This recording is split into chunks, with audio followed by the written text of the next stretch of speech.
and black Ku Klux Klan dress type of regalia, like the Ku Klux Klanners, with the pointed headdress and everything.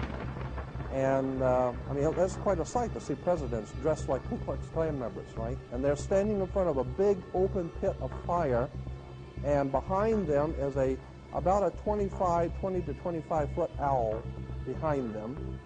And the article in Elm magazine and Time magazine, I've got 2 or 3 different magazines showing basically the same pictures.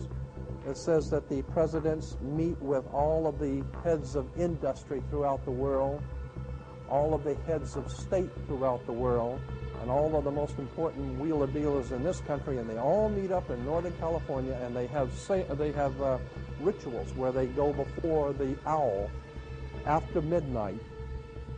And then what a picture you got, with all the presidents dressed up like Ku Klux Klanners with black and red robes on before an owl. And these are your presidents of this country. And the reason why they chose the owl is because the owl is a symbol used in Europe by secret societies, because the owl is wise, because it sees things in the dark. And the implication is, of course, that's why they are where they are, because they're very brilliant and they know things that you don't know.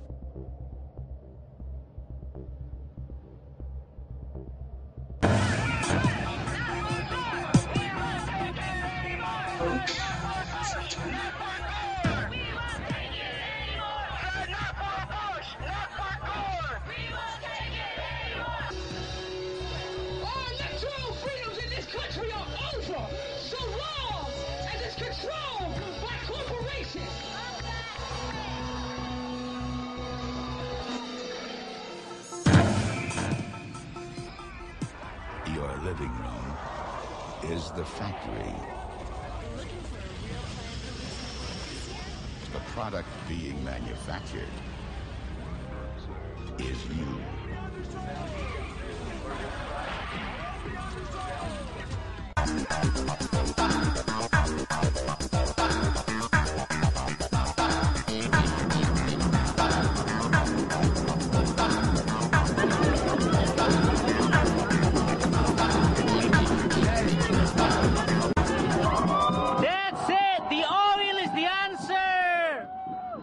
Weapon of mass destruction! Fools need the oil!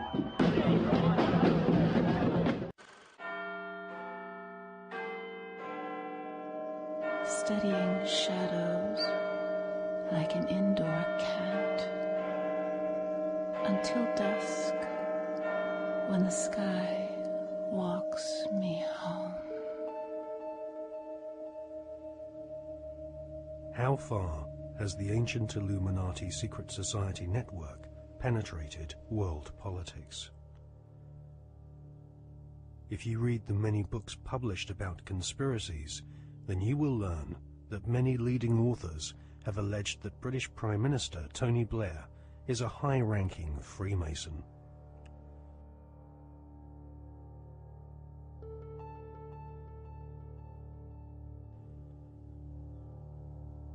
Mr. Blair is a Queen's Counsel barrister, a profession which has its roots in the Temple Bar, built in London by the Knights Templar secret society in the 12th century.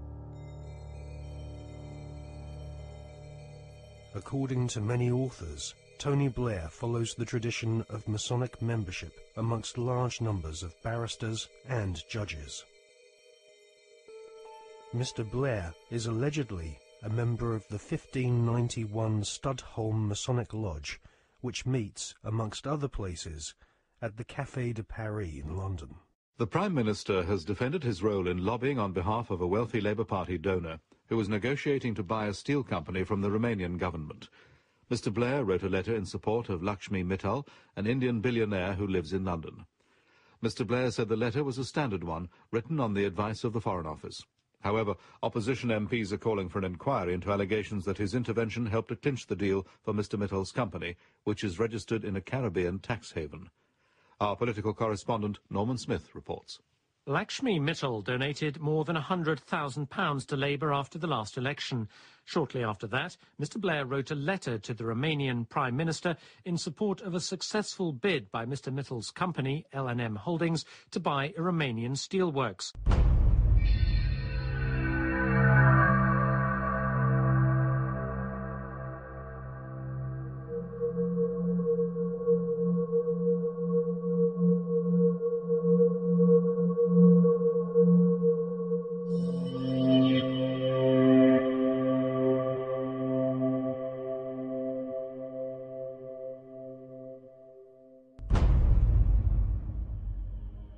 A retired solicitor once described barristers like Tony Blair as highly paid professional liars. So it is unlikely that Tony Blair will ever come clean about his membership of a secret society. However, one thing we can be sure about. The Masonic establishment at the heart of British society does not like being probed or investigated when it comes to matters of Masonic membership. A recent Select Committee inquiry chaired by Labour MP Chris Mullins found that the Metropolitan Police Force and Judiciary were unwilling to force their members to disclose if they were members of secret societies. In a series of embarrassing revelations in the 1970s and 1980s, the British author Martin Short established that the Scotland Yard Vice Squad and senior CID officers were all Masons and taking bribes from pornographers in London's Soho. Martin Short estimates that 1 in 6 British police officers are Masons, and that there are approximately 600,000 Freemasons in Britain today. Many Freemasons occupy highly paid jobs at local borough councils across Britain, which often have Masonic temples inside council buildings, maintained at the taxpayers' expense. In Scotland, Masons used to proudly parade through the streets. After the exposure of local authority frauds involving corrupt Masonic solicitors and councillors, British Freemasons went underground and now rarely march in view of the public. The public image of British Freemasonry has been damaged by the revelation that supercriminal Kenneth Noye and the men responsible for the Brinks-Mat gold bullion robbery were all Masons. As Prime Minister, Tony Blair has frequent meetings with the Queen. She herself is Grand Patroness of International World Freemasonry, which has its Grand Lodge of England headquarters near Drury Lane in London.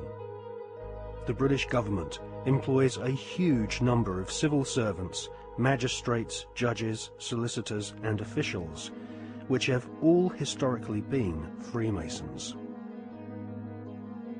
The deceased author of The Brotherhood, Stephen Knight, says that penetration of Freemasonry into the British establishment goes way beyond policemen and parish councils.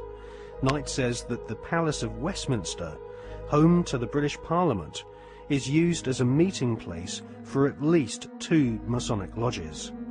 One of these lodges is called the New Welcome Masonic Lodge, which regularly hosts blood-curdling rituals and ceremonies inside the Palace of Westminster. Members of Parliament from all political parties gather together, wearing white gloves, sashes, lambskin aprons, and wielding ceremonial daggers, swearing bloodthirsty oaths of allegiance to each other. Just where this leaves British democracy is anyone's guess, but the fact that these secret ceremonies take place in a building paid for by the British taxpayer leaves one wondering if Freemasons do not see themselves as superior to the average British citizen. Many researchers claim British Prime Minister Tony Blair is a high-ranking 33rd degree Freemason. This is the highest rank of Mason, and this elite cabal of British Freemasonry has its own headquarters at number 10 Duke Street, which some claim is connected to number 10 Downing Street via a secret underground tunnel. Inside the Duke Street headquarters of the Supreme Council of the 33rd degree, there is a red room, a black room, and a chamber of death, which Masons use for macabre rituals based on ancient Jewish mysticism and Enochian magic.